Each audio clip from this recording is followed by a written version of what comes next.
Chittagong medical কলেজের intern চিকিৎসকদের অনির্দিষ্টকালের কর্মবিরতিতে কার্যত অচলাবস্থা তৈরি হয়েছে হাসপাতালের ইন্টার্ন সেবা কার্যক্রমে। সকাল ৮টা থেকে কর্মবিরতি শুরু করেন তারা।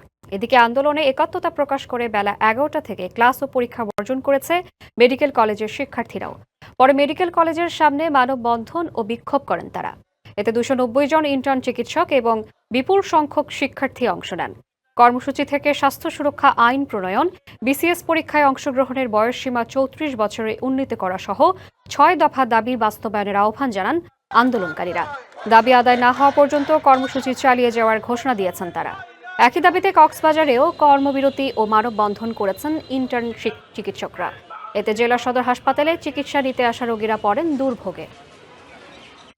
আমাদের ইন্টার্ন ভাতার যে ব্যাপারটা, এটা ২০,০০০, এটার জন্য অনেকদিন ধরে আমরা বলে আসছি, কিন্তু এটা মেনে নেওয়া হয় না। ইন্টার্ন ভাইয়াপুদ এবং ট্রেনি ভাইয়াপুদের ওনাদের সাথে একাত্মতা প্রকাশ করে আমাদের ক্লাস সব ১১টা থেকে বর্জন করেছে। আজকে আমরা যে কর্মবিরতি ঘোষণা করেছি সেটি অনির্দিষ্টকালের। শুধুমাত্র ইমার্জেন্সি সেবা এবং আউটডোর সেবা ব্যাহত করি নাই। আমাদের এই দাবিগুলো কার্যকরের ব্যবস্থা নিন, অন্যথায় অনির্দিষ্টকালের জন্য কমপ্লিট শাটডাউন দিতে বাধ্য থাকব। নগদ নিয়ে এলো হার না মানা হার অফার। সর্বনিম্ন ১০,০০০ টাকা রেমিটেন্স নগদে পাঠালে থাকছে স্বর্ণের হার জেতার সুযোগ।